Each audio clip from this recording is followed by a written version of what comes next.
Alrighty, hello every folks, and good morning. Welcome to another edition of Know Your Tic Tacs, today about the Chemist.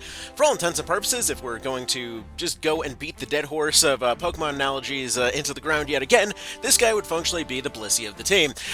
Being somebody that, on paper, for new players, seems like they're only going to be a support type of character, but in reality is probably the best tank ever if you use them properly, on account of the freakishly infinite health. Anyway, so let's go ahead and get started on this whole thing. So, when it comes to the Chemist, they are, on paper, your item specialist. Everything that they do is about using more items, and granted, there's really only a few that you'll realistically be using most of the time. Typically, you'll start off with potions for about 5 minutes at the start of the game, only to then realize, you know what, wow, high potions are just way better, and then just never ever using a basic potion again. Oftentimes, you may find yourself even groaning when you pick one of these up and you happen to use auto potion, only to then realize that your skill got, well, suddenly nerfed because you picked up an item off the ground. So yeah, definitely probably going to be using high potions and X potions most of the time.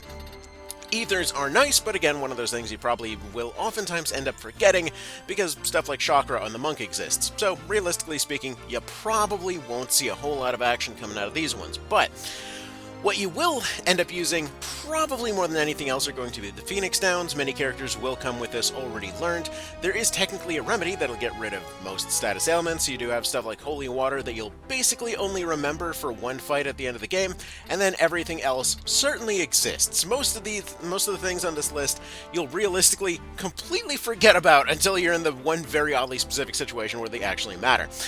Anyway, with reaction abilities, they have arguably one of the best defensive reaction abilities in the game. Now, this one varies, obviously. Like, everyone's got their own preferences on what they prefer. Some will insist that never being touched by anything ever and just, like, stacking RNG is the only way to go. Others will insist on face tanking things.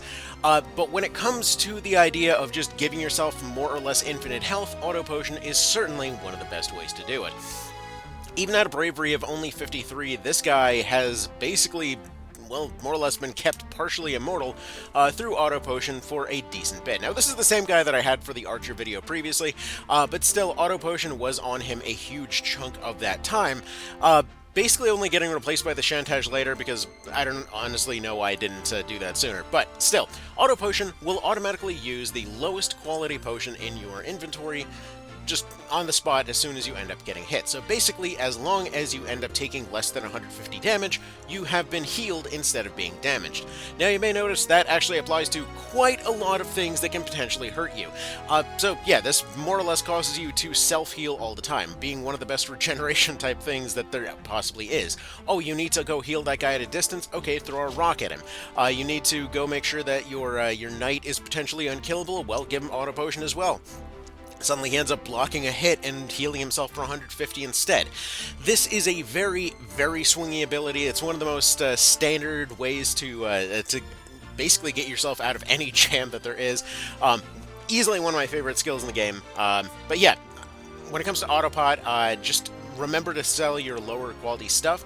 Once you get out of, like, Chapter 1, just run X potions all the time.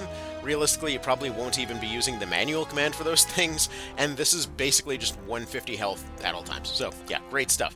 Granted, if this was around in something like, oh, I don't know, FFTA, FFTA2, whatever else, with some of those better drinkables, it would be a little better, but still, 150 remains reliable. Even going into the ultra late game, you're still going to be seeing like 50% or more recovery out of one of those potions. So either way, good stuff. Now, they have a lot more passives than many others, coming with Throw Items, Safeguard, and Re-Equip. Now, Re-Equip, funnily enough, is one of those things that's just a fun little lore thing, because when it comes to your starter classes, they're all given the means to go deal with the world around them, and Re-Equip is basically a way to deal with the Knight's break abilities, because, oh no, they broke your pants, just put on new ones. You probably will never keep this around, but it's one of those things that's just kind of neat, I guess. But yeah, it's kind of neat that it's here. It's practically free. Safeguard just prevents any of that stuff from happening in the first place, but still, it's just kind of neat to potentially have a build that allows you to pull out different weapons at different times. I actually have a video coming up pretty soon information on just weird, wacky builds that you can do, and that was going to be one of them on there. So yeah, if you like to have somebody that swaps out weapons mid-fight, this might be the option for you, though realistically most people will forget that this ever exists. And then from there we have throw items, and if you like the item commands for your free 150 heals and near infinite ability to bring somebody back to life, the utter reliability of your items is oftentimes going to be enough to put this as a passive ability, being able to throw your items at a distance. Now, the main benefit that we get on the Chemist, as opposed to basically any other healer type, is just the fact that this stuff cannot fail. Unlike your White Mage, they cannot suddenly miss. Unlike your Monk, they won't suddenly run into some weird elevation shenanigans.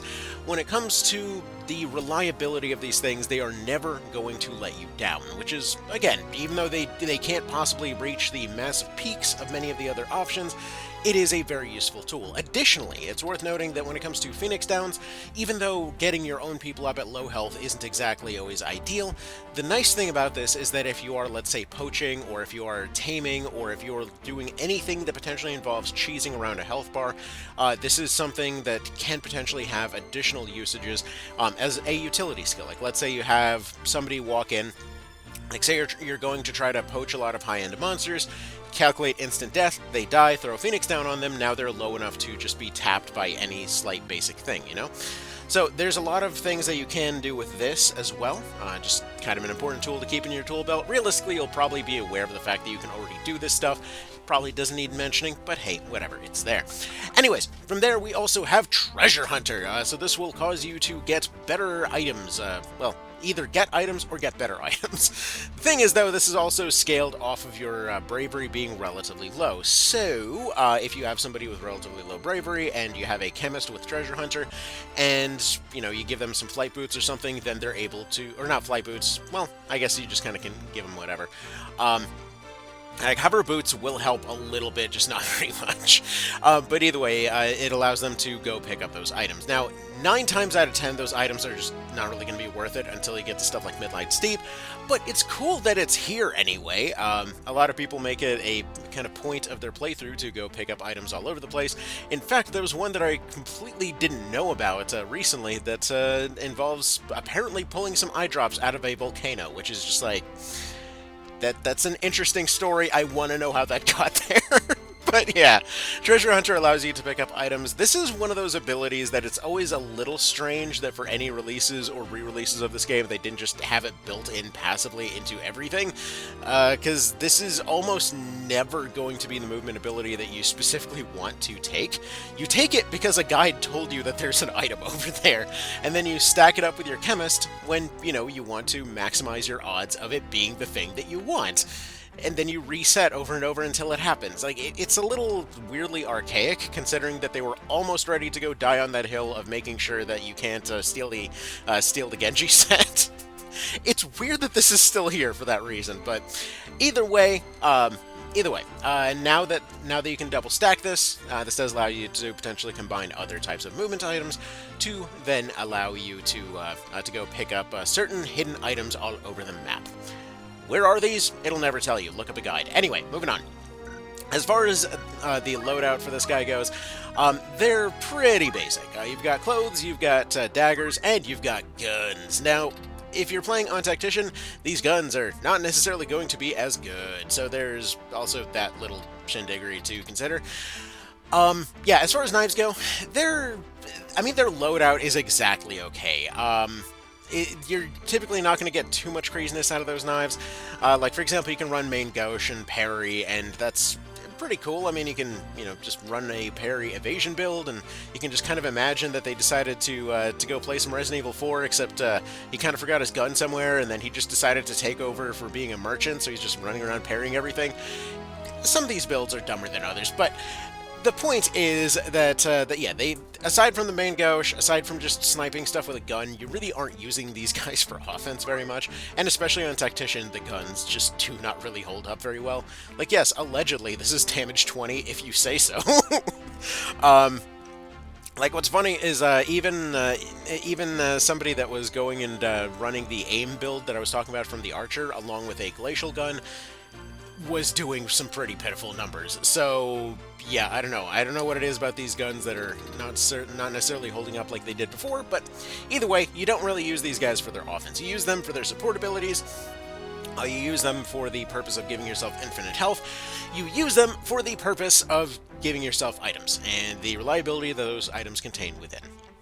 So yeah, like I said, functionally speaking, the sort of Blissey of the group. The one that has tankiness on account of freakish amounts of health, rather than any of the other more traditional type of stuff. Alright, so that's about it. I mean, that's a Chemist. They're not exactly super complicated, are they? Alright, y'all have yourselves a good one. Take care, and I will see you in the next one. Bye.